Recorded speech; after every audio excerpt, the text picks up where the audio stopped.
Bom dia, boa tarde, boa noite. Vamos fazer uma viagem? Convido você a fazer uma viagem aqui junto comigo com os arcanos maiores do tarô. Então a gente vai começar com o louco ou o bobo, né? Esse arcano em muitos tarôs ele possui a numeração 0 e em outros você vai encontrar a numeração 22, mas vamos considerar como sendo a numeração 0. Ele está simbolizando aqui o viajante, o buscador de experiências, aquele que vai empreender a viagem por 21 estações, né? E ele vai seguir em frente sob a proteção da sua inocência. Uma viagem sem amarras e nem bagagens. Os 22 arcanos maiores do tarô, eles simbolizam a nossa jornada da vida e a sequência é uma metáfora do trânsito que cada um de nós faz. No sentido psicológico profundo ou no sentido arquetípico, essa sequência ela descreve o caminho chamado caminho do herói, que é a jornada de cada um de nós ao longo da nossa vida em direção à nossa realização pessoal. E esse passeio por essas 22 chaves, né, abre janelas para o autoconhecimento e o reconhecimento também, porque cada estação dessa representa situações e qualidades de cada estágio evolutivo. Então, nesse sentido, ajuda muito a gente determinar as condições da nossa vida, a nossa atuação nela, a nossa evolução interior em cada etapa do caminho. E nessa perspectiva, o tarô tem esse protagonista, o louco, um viajante e buscador de experiências que representa o ser, que empreende uma jornada de 21 estações, ou seja, os próximos 21 arcanos maiores, a partir de cujas experiências ele alcança a realização espiritual em primeiro lugar. Então, a história começa com ele, esse ser como criança, que busca, sem muita consciência ainda, não sabendo muito, que ainda ele não sabe que sabe, então ele vai descobrir isso ao longo do caminho. E é protegido por essa inocência. Ele vai meio sem rumo, sem objetivo, não tem amarras, não tem bagagem, e essa é a origem de tudo. O espírito criativo, a vontade divina que se expressa no espírito humano. E a primeira parada dele, a primeira estação, é justamente o mago. Para superar todas as dificuldades do caminho, então ele vai, o louco, aprende a manejar a matéria e manifesta a sua energia yang, a sua energia masculina. O mago, com atenção consciente, aprende a reconhecer os elementos e a transformá-los. Ele domina as circunstâncias, torna-se protagonista então do universo e tudo gira de acordo com a sua vontade. Ele entra no caminho da vida com confiança, consciente do seu poder de manifestação.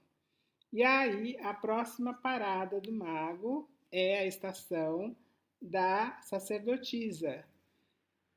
Ele conhece nessa estação a introspecção. Ele mergulha no seu próprio interior e descobre o mundo subconsciente, onde residem as verdades da existência humana. É uma energia passiva, secreta, íntima, portanto, conhece o universo e a força operacional que gera esse universo. Então, aqui é o potencial da centelha criativa encontrada aqui nessa estação. Mas ele não para, ele vai para a próxima, que é a Imperatriz. Nessa estação, une-se as duas forças anteriores, o mago e a sacerdotisa. E essas forças orientam o ser a essa estação, o terceiro ponto de manifestação, a Imperatriz. Também de energia yin, mais uma nova dimensão. Ideias potenciais se unem, então, nas leis do amor, da criatividade, da abundância da Mãe Natureza. O ser, então, se torna fecundo e se torna emotivo e dá vida a tudo ao seu redor, realizando mudanças com beleza e com abundância. A próxima estação é a estação do imperador. Nessa estação ele aprende a ordem, ele expressa a sua vontade, ele cria a disciplina, a ética e a organização social. Ele desenvolve o raciocínio e promove o direito. Assim como o imperador, ele vai dirigir, comandar, estruturar o coletivo, que é a família, a sociedade, o governo, a empresa, enfim, uma energia yang que se manifesta novamente. Lembra que no mago nós estávamos com a energia yang e agora ela se manifesta através da severidade do pai. A partir dessa estação, ele para na estação 5 do sumo sacerdote. Aqui, com a capacidade de raciocinar, que ele alcançou já por ter andado pelas estações anteriores, ele é capaz de instruir. E ele surge, então, como professor que orienta e educa para dar continuidade à tradição. Ele tem a missão de ser a ponte entre os outros seres e o inatingível, aquele que alimenta a fé. É o professor interior. Tendo aprendido nessa estação tudo isso, ele se move para a próxima, que são os amantes. Aqui ele já manifestou nas estações anteriores, ele aprendeu a manifestar as energias Yang e Yin dos seus pais espirituais, que eram o mago, que foram o mago e a sacerdotisa, e nos pais materiais, a imperatriz e o imperador. Então aqui é hora de fazer a união com o seu complemento energético por meio do amor. Ele aplica a faculdade da escolha, consciente do seu livre arbítrio, ele discrimina e toma decisões, ele escolhe o caminho certo a cada momento. E, por meio dessa escolha, ele vai para a próxima estação, que é a carruagem. Ele alcança uma capacidade de discernimento. Ele entra no mundo sabendo o que quer, raciocinando o que deve fazer e se é eticamente correto ou não.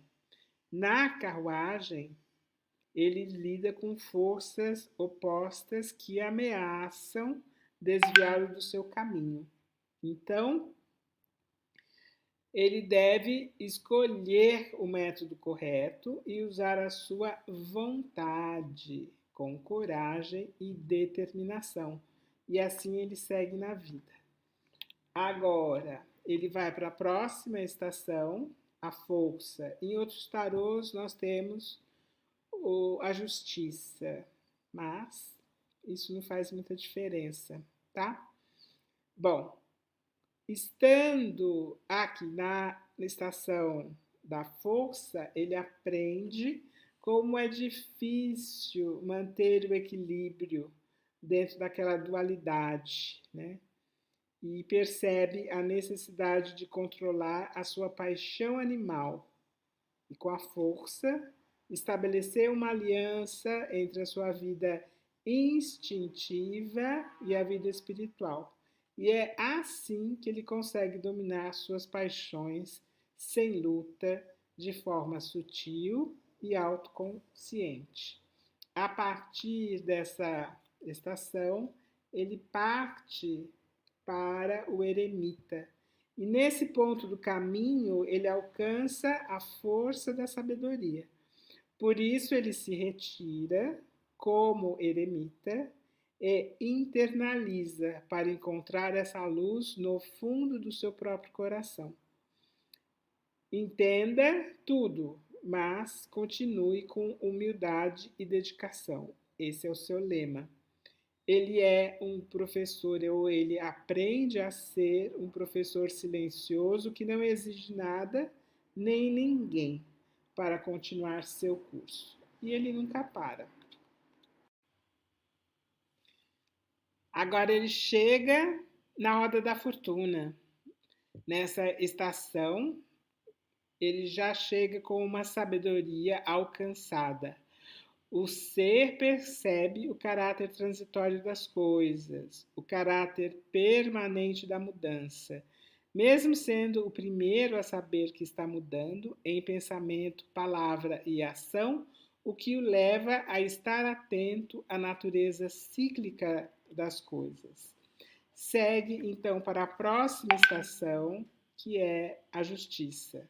Ele está agora na metade do caminho, estabilizando e equilibrando a consciência com a justiça, equilibrando os mundos externo e interno e tornando-se consciente da causalidade. Ele sabe que tudo que plantou deu frutos e entendeu que deve semear as melhores sementes para amanhã ou então enfrentará consequências. Seguindo na sua viagem, ele para na estação 12, o enforcado, e é aqui que ele aprende que nem tudo é ação. Ele redescobre os mundos internos e depois volta-se para dentro, acalma-se e medita e aprende a esperar. Assim como no enforcado, um lampejo de revelação o faz ver as coisas de forma diferente, ele é capaz de fazer o contrário com as pessoas, pois passou a compreender novos paradigmas, como pioneiro, apóstolo, professor e silencioso. Ele segue então para a próxima estação, e nesse estado de iluminação leva a uma transformação profunda. Ele morre as velhas formas da sua personalidade morrem e ele renasce para uma orientação interior nova e mais ampla. Ele aprende a renascer com toda forma de morte e entender que tudo morre para garantir a vida. E é aí que ele passa para a próxima estação, a 14. Quando ele alcança essa mudança, ele se conecta com uma harmonia radiante e um efeito de equilíbrio que lhe confere temperança. Ele se mistura com a energia universal e sabe que as experiências extremas de vida temperam sua natureza e o tornam cada vez mais senhor do seu destino. Mas aí, continuando na sua jornada, ele passa pela estação 15, onde aqui ele enfrenta os seus apegos, o mundo da aparência. Ele descobre a sua própria sombra, a raiz da sua paixão pelas coisas materiais. Ele observa o poder do ego e as correntes que o prendem, a ignorância, o medo, o materialismo. Ao conhecer a escuridão, ele decide permanecer nela ou buscar a luz. E é aí então que ele passa para a estação 16. Um raio repentinamente ilumina o céu e destrói a torre. Esse evento descontrolado, dirigido pela vontade superior, que rompe e destrói estruturas obsoletas e inúteis a nível material, a nível psicológico e a nível emocional. Essa destruição, esta crise, dá a ele a oportunidade de recomeçar, libertar-se e reconstruir. E é quando ele vai para a estação 17. Uma vez libertado esse ser que estava preso na torre, uma nova vida começa com a esperança, que é representada pela estrela. Ele é guiado pela sua intuição, conectando-se com a natureza e o cosmos. Ele retorna ao curso consciente do novo ciclo e, com o apoio de tudo o que já aprendeu, faz o que for preciso para reconstruir a sua existência. E aí ele vai para a estação 18. Ele entende que toda manifestação material e concreta é produto da mente. Ele sabe que o universo é mental, que sua vida, seu corpo, seus aliados e inimigos existem primeiro em sua mente. São ideias cristalizadas. Ele sabe que é luz e sombra, como a lua, que tem momentos de lucidez, mas também é vítima de miragens, projeções e auto-enganos que o confundem. E é nesse momento que ele passa para a estação 19, o Sol, que nasce e amanhece, e com ele vê claramente tanto o seu entorno quanto o seu interior, suas raízes. Uno a luz e a natureza irradia vida, entusiasmo e capacidade de partilhar com os outros a criação de uma grande obra comum. A sua luz irradia e dá calor, mas ele parte para a próxima estação, a 20. Nesse nível do caminho, ele compreendeu que é um com a criação e capta os sinais que o levam a transcender o mental e suas limitações. É o momento do juízo. Uma vez maduro, ele renasce, é absolvido, compreende e ama tudo o que foi criado. Ele já pode abandonar os laços do mundo, das aparências e comungar com o superior numa viagem de volta à sua origem divina. E é aí que ele chega na última estação, o mundo. Chegou o fim da estrada, ao fim da estrada. Ele está autorrealizado, pleno, porque integrou a semente de luz, amor e vida em sua vida, nessa jornada. Tudo se equilibra em harmonia, como numa dança cósmica. Incorpora-se ativamente ao mundo e fecha-se o ciclo completo de busca, pois alcançou a satisfação, a plena consciência do absoluto. Mas nada é permanente, e o ser logo esquecerá tudo e retomará o caminho da busca inconsciente, repetindo cenas, reeditando acontecimentos e professores. Não é assim que o ser humano procede na maior parte do tempo? Esquecendo o que foi aprendido e repetindo lições de vida? Ou você estará pronto para iniciar um novo ciclo desta jornada sem fim, que o levará a níveis ainda maiores de compreensão e realização?